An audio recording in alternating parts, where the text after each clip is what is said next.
Gracias, Guillermo. Bueno, buenos días. Soy Carlos Galicia, ingeniero electromecánico, consultor en seguridad eléctrica. En el día de hoy vamos a dedicarle unos minutos a explicar en forma sintetizada el nuevo protocolo de medición de puesta a tierra que ha elaborado la SRT y que está vigente desde el 28 de abril de este año. Ese es el decreto, la resolución 900 de la SRT, que acá ustedes ven en pantalla. ¿Qué se venía haciendo hasta el día de hoy o hasta antes que esta resolución estuviera vigente con respecto a los temas vinculados con la seguridad eléctrica? Prácticamente lo único que se exigía era la medición de la resistencia de puesta a tierra. Eso se pregunta uno muchas veces y lo pregunta a los concurrentes de los cursos de capacitación. ¿Nos daba garantía de que una persona no estuviera expuesta a un choque eléctrico provocado por un contacto indirecto? En absoluto.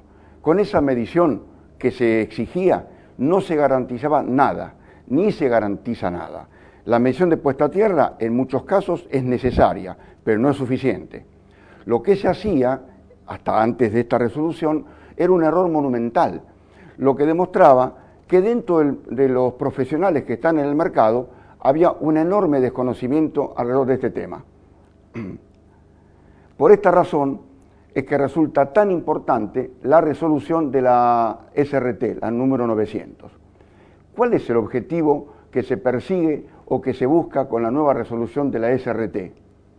Asegurarse que en caso de una falla de aislación, en cualquier equipo eléctrico, sus masas no presenten tensiones de contacto peligrosas o, si la tensión llegara a tomar un valor peligroso, que se produzca en forma automática la desconexión de la alimentación, en un tiempo lo suficientemente corto para no generar un efecto fisiológico dañino sobre la persona que entre en contacto con la masa. Ese tiempo lo establece la reglamentación de la EA. ¿Cómo se produce la desconexión automática de la alimentación? Es una pregunta que todos a esta altura de la existencia del reglamento de la EA deberíamos conocer. Lamentablemente es un tema que no se maneja bien y hay que responder que esa desconexión automática se obtiene coordinando la actuación de algún dispositivo de protección con la instalación de puesta a tierra. Instalación de puesta a tierra que está formada por conductores de protección que están conectados a tierra y a cada masa. Esos dispositivos de protección que estamos mencionando difieren según sea el esquema de conexión a tierra.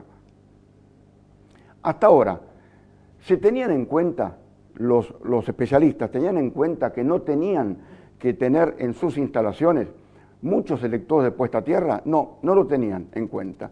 Y encontramos de esa forma instalaciones con múltiples electrodos de puesta a tierra. Realmente eso viola completamente el reglamento porque no tenemos el concepto de equipotencialidad. En una instalación no puede haber electrodos de puesta a tierra dispersos.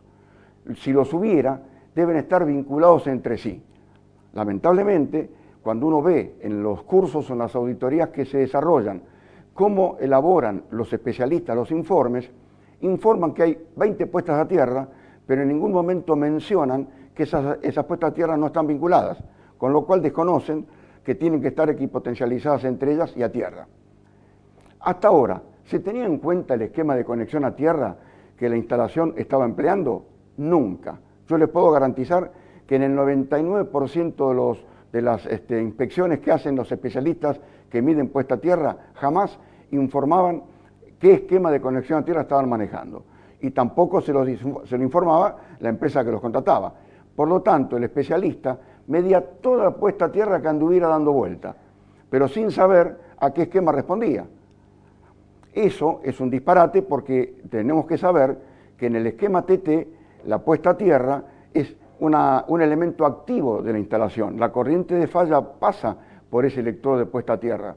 Pero en el esquema TNS, que es un esquema que emplean prácticamente todas las instalaciones eléctricas que toman en media tensión, la falla de aislación no pasa por la puesta a tierra del neutro. Sin embargo, los especialistas la miden como si por allí pasara la corriente de falla. Hoy en día, la gente que va a hacer una medición no tiene idea cuál es el uso que se le da a la puesta a tierra, no tiene idea cuál es el esquema de conexión a tierra que se está empleando. Por esa razón, la superintendencia, en una de las planillas que ha elaborado y que ahora los profesionales tienen que completar, pregunta en la celda 25 cuál es el uso habitual de la puesta a tierra. Y allí da una lista de opciones. No significa que se tengan que emplear esas opciones, simplemente es descriptivo. Pregunta si la puesta a tierra que se está midiendo es la puesta a tierra del neutro del transformador o es la puesta a tierra de seguridad de las masas eléctricas de la instalación de baja tensión, si es la puesta a tierra de protección, si es puesta a tierra de protección de equipos eléctricos, de electrónicos, de equipos de informática, de iluminación, de pararrayos y alguna otra que por allí pueda andar dando vuelta.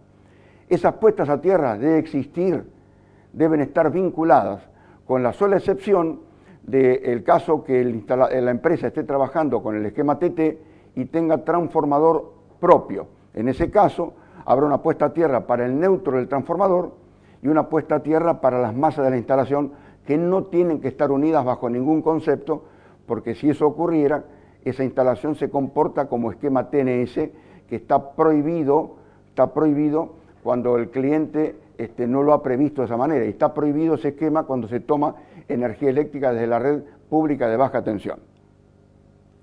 En la misma planilla, en la celda 26, la superintendencia nos pregunta que informemos qué esquema de conexión a tierra se está empleando, y este es un grave problema. El 90 o 95% de los profesionales que participan en esta actividad desconocen, en principio, el concepto de qué son los esquemas de conexión a tierra, y en segundo lugar, en qué esquema trabaja una planta. En estos días, desde que está vigente la resolución, he recibido enorme cantidad de llamados preguntándome cómo poder verificar si un esquema es TT o es TNS. Hay mecanismos, que son mecanismos de medición con algunos instrumentos especializados. En esto que les estoy mostrando en pantalla en este momento, aparece la planilla de la SRT, en la que la SRT nos dice que informemos en la celda 25, que les voy a marcar acá con el mouse, cuál es el uso habitual de la puesta a tierra que estamos empleando. Acá hay que poner puesta a tierra de neutro, puesta a tierra de seguridad, puesta a tierra electrónica. Y en la celda siguiente, la 26, nos pregunta qué esquema de conexión a tierra estamos empleando. TT, TNS, que son los dos más habituales, el 90% son TT, deberían serlo. Los que toman en media tensión podrán tener TT o TNS, la gran mayoría tienen TNS.